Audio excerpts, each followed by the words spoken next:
aí, galera, tudo bem com vocês? No vídeo de hoje eu quero fazer mais um bate-papo com vocês, falando um pouco sobre a minha história na internet, né? Desde que eu comecei a trabalhar com a internet, tudo que aconteceu e as minhas experiências para talvez te inspirar, te ajudar.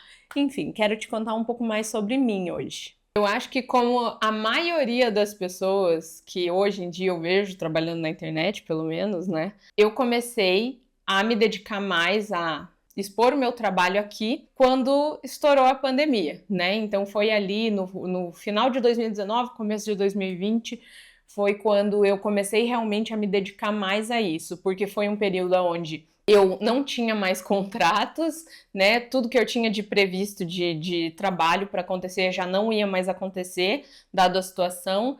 Então eu encontrei nisso uma alternativa. Ou eu ficava em casa e tirava umas férias ali de 2 anos, ou eu tentava fazer alguma coisa com o que eu tinha em mãos, que era o meu celular. Foi aí então que eu comecei a deixar a minha conta ali do Instagram um pouco mais ativa. Eu lembro que depois disso eu comecei a produzir alguns vídeos pro YouTube, eu não tive muita constância e voltei pro YouTube mais nesse ano. Mas falando do Instagram, onde eu me dediquei mais, eu lembro que eu tinha um único propósito quando eu comecei ali a desenvolver um pouco mais o meu perfil, que era simplesmente mostrar aquilo que eu sabia. O pensamento que eu tive foi: eu sei fotografar, eu estudo sobre fotografia, o que eu posso mostrar se eu não estou fotografando? E aí surgiu a ideia de pegar aquilo que eu estava estudando, tentar reproduzir em casa como um autorretrato e postar isso na internet, mostrar os bastidores, mostrar da onde estava vindo as minhas ideias, as minhas inspirações e começar a mostrar tudo isso ali. Eu sei que foi um período onde eu cresci muito, eu aprendi muito expondo o meu trabalho na internet,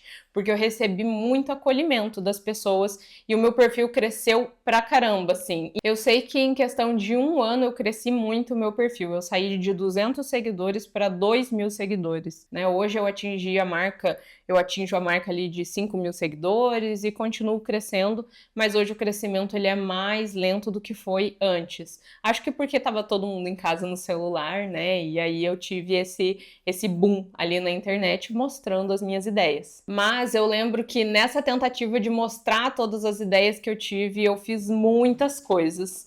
Eu cheguei a mostrar coisas que às vezes não condiziam muito com aquilo que eu acredito da fotografia, né? Foi muito interessante para eu aprender, para eu crescer, mas não condizia muito com aquilo que eu entendo e acredito da fotografia. Por exemplo, teve uma época que eu fiz collab com fotógrafas de outros estados, onde eu mostrava ali fotografia criativa. E aí tenho a minha amiga que é maquiadora, trabalha comigo, e na época ela fazia maquiagens artísticas em mim. Eu fazia autorretratos em casa e mostrava isso na internet. Era muito legal. Teve uma época que a gente fez a Semana das Princesas. E aí nós recriamos muitos maquiagens artísticas e fotografias inspiradas ali nas princesas da Disney. Foi muito legal, a gente cresceu muito e tem muita gente que até hoje me reconhece por conta das princesas. Fala, eu comecei a te seguir desde a época das princesas. Isso é muito legal, mas não era a carreira que eu queria seguir. Eu não queria ser fotografia de fine art, né? Não queria essa fotografia mais artística, mais lúdica, essa coisa. Eu gosto da fotografia como documental mesmo. Então eu gosto muito de contar a história das pessoas, de enxergar detalhes que às vezes elas não percebem, de olhar com atenção para coisas que são rotineiras do cotidiano. Então, para mim, a fotografia tem esse papel de contar história mesmo, né? Mas não da forma fantasiosa, de uma forma mais documental. Então, nesse processo de mostrar o meu trabalho na internet, eu fiz muito vídeo de trend, fiz muita fotografia inspirada em trends, fiz muita coisa criativa, muita coisa. Cada hora eu estava inventando uma coisa nova, mostrando na internet. Isso chamava, sim, a atenção das pessoas. Isso me fez, sim, conquistar um público legal. Muito legal, a ponto de, quando as coisas flexibilizaram, né, ali logo no início do pós-pandemia, eu lembro que eu lotei a minha agenda de uma maneira que nunca tinha acontecido antes. Eu lembro que eu nichei o meu trabalho, porque antes eu fazia festa e casamento pequeno, né? Casamentos pequenos, fazia festa, mas principalmente festas infantis. E eu lembro que eu nichei nesse meio tempo, que eu fui estudando, fui me aperfeiçoando, fui mostrando meu trabalho na internet. Eu lembro que eu nichei o meu trabalho para fotografia feminina, porque eu me encantei por esse universo. E aí, quando as coisas flexibilizaram, já nichada, eu lembro que eu lotei a minha agenda de uma maneira que nem com festa infantil eu tinha lotado. E isso foi muito legal, foi fantástico, foi realmente colher os frutos daquilo que eu plantei por tanto tempo. Eu fiquei muito feliz, muito agradecida por isso. Mas eu lembro que também teve muita gente que estava levando o meu trabalho como se fosse uma brincadeira, né? Estava olhando para o meu trabalho como se fosse uma brincadeira. Eu sentia como se as pessoas pensassem que eu fazia fotografia só por diversão. E aí veio um trabalho de reposicionamento, que foi onde eu também comecei a me especializar mais e atender mais o público de posicionamento de imagem, que para mim o posicionamento de imagem é alinhar a sua imagem à mensagem que você quer passar. Então, por exemplo, qual é a mensagem que eu queria passar, né? Na época que eu vim ali de uma fotografia mais de brincadeira, né? Que eu sentia que as pessoas olhavam dessa forma. Então, eu queria passar a mensagem de que eu era uma profissional capacitada, de que, apesar de jovem, eu entendia o que eu estava fazendo e que aquilo era o meu trabalho e era coisa séria, né? Eu não estava brincando de fazer foto, eu trabalhava com aquilo. E aí foi um trabalho onde eu precisei mostrar os bastidores de uma maneira mais profissional, né, mais séria, explicando ali o contexto daquele bastidor e não tanto de um lado, ai, que divertido, maneiro, como eu fazia antes, né? Mostrar de uma forma mais séria, mostrar de uma maneira mais objetiva. E além disso, eu me preocupei sim em estar mais apresentável, né? Estar um pouco mais arrumada para aparecer em frente às câmeras, para não trazer esse ar de moleca, né? Porque eu tenho um estilo muito esportivo, então é muito fácil eu me perder ali na imagem que eu quero transmitir. Por isso eu comecei a me preocupar um pouco mais com isso e ali eu fui entendendo sobre tecidos de roupa. Isso me ajudou muito no meu trabalho com as minhas clientes, vocês não têm ideia disso. Porque ali eu comecei a entender muito sobre arquétipos, comecei a entender muito, estudar muito sobre tecidos, sobre imagem. E ali eu entendi que certos tecidos comunicam certas coisas, que certas cores comunicam sobriedade, seriedade, criatividade. E isso eu não usei só para mim, eu usei também para as minhas clientes. Então, eu diria que ter estudado sobre isso para me favorecer, favoreceu muito as minhas clientes e favoreceu muito o valor que estava sendo agregado naquilo que eu ofertava. Porque eu ajudava as minhas clientes na escolha dos looks, ajudo até hoje, e entendendo sobre isso, eu consigo dar a elas um direcionamento muito preciso daquilo que elas querem, né? Então, como eu falei no início, alinhar a mensagem com a imagem. Eu estava fazendo isso para mim e estava ajudando outras pessoas a fazer isso para elas. Assim eu fui crescendo, assim eu fui agregando valor ao meu serviço, não são só fotos, e isso foi ficando cada vez mais claro para as pessoas que estavam chegando ali no meu perfil.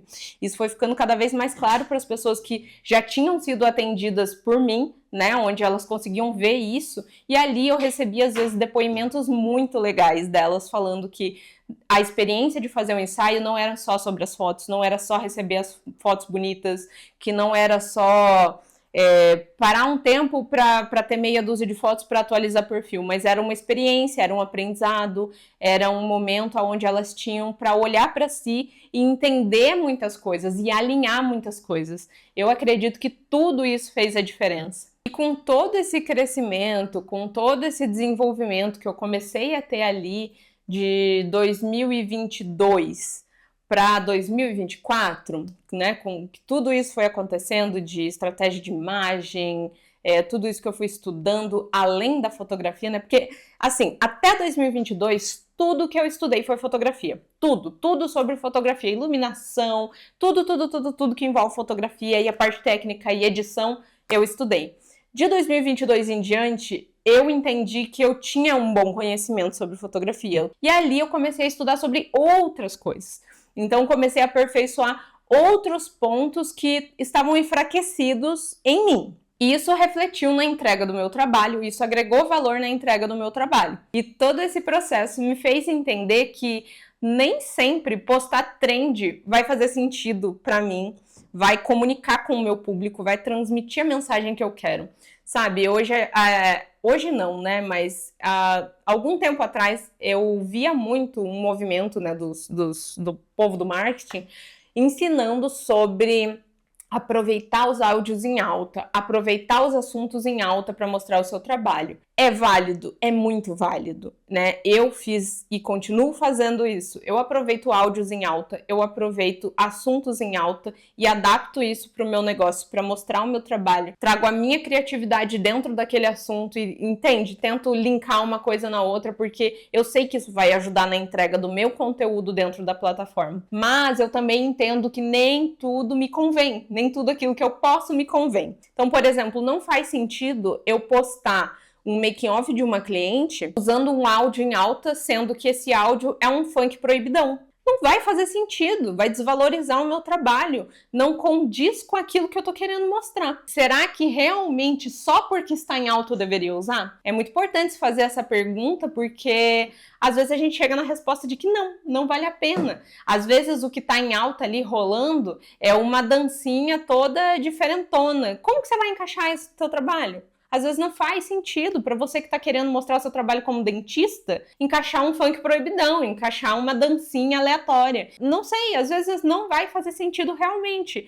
E ali é entender que o seu posicionamento está além das trends, está além daquilo que está em alta. A sua mensagem, ela tem que sobrepor aquilo que está em alta. Aquilo que está em alta deve impulsionar a sua mensagem. Então, a conclusão que eu chego de todo esse período que eu passei trabalhando com a internet, o que eu posso passar para você é que se expor é também se conhecer. É entender os seus pontos fortes, é entender as suas fraquezas que você pode desenvolver, que você pode melhorar. Não existe uma receita de bolo, não existe uma coisa que vai dar certo para todo mundo. Então, é muito de entender o seu público, entender você e saber a mensagem que você quer passar para transmitir isso de uma maneira muito clara para o seu público. Entenda que, uma vez eu ouvi que o Instagram, ele é como se fosse uma grande avenida. Tá todo mundo, né? Imagina que as pessoas são os carros, estão indo e vindo. Como que você vai fazer para chamar a atenção daqueles carros? E aí entra a sua criatividade, entra o que tá em alta, para você se aproveitar disso para transmitir a sua mensagem, mas sem perder o foco daquilo que você quer mostrar, sem perder a sua essência, sem perder a sua autenticidade, porque isso chama mais atenção do que o áudio que está em alta. Por isso, se você está começando hoje a mostrar o seu trabalho na internet, não tente se encaixar em tudo que você vê por aí. Eu acho que esse é o maior tiro no pé que você pode se dar, né? Com base na minha experiência. Então, tenta mostrar aquilo que você quer mostrar o seu trabalho de uma maneira clara, seja clara naquilo que você quer falar, não dê rodeios, não use meias palavras, seja objetiva naquilo que você quer mostrar, seja simpática e mostre isso com criatividade, com autenticidade, né? Não tenta colocar palavras bonitas para explicar sobre como o seu trabalho funciona. Tenta trazer isso de uma maneira simples, para que as pessoas consigam entender aquilo que você faz, para que elas consigam entender o valor daquilo que você faz. E eu acredito que se você não deixar de lado seus princípios, seus valores, aquilo que você é, o que você acredita, você vai conseguir sim ter sucesso na internet, né? E entenda que ter sucesso na internet nem sempre é viralizar e, nossa, as marcas te notarem e aí você ganhar 1 milhão de seguidores. Às vezes é construir uma comunidade forte. Às vezes é ter 200 seguidores, mas que interajam com você. 200 seguidores que gostem de te assistir. Cara, são 200 pessoas. É muita gente. Não deixe de mostrar o seu trabalho porque você acha que 100 seguidores é muito pouco e a fulano de tal tem 6 mil. Não faça isso com você. Não se cobre tanto e mostra o seu trabalho de uma maneira simples, objetiva e, enfim, com a paixão que você tem por ele. E esse foi o vídeo de hoje, eu espero que você tenha gostado. Me siga também nas minhas redes sociais, se inscreve no canal para não perder nenhum vídeo. Muito obrigada pela sua audiência e até o próximo vídeo.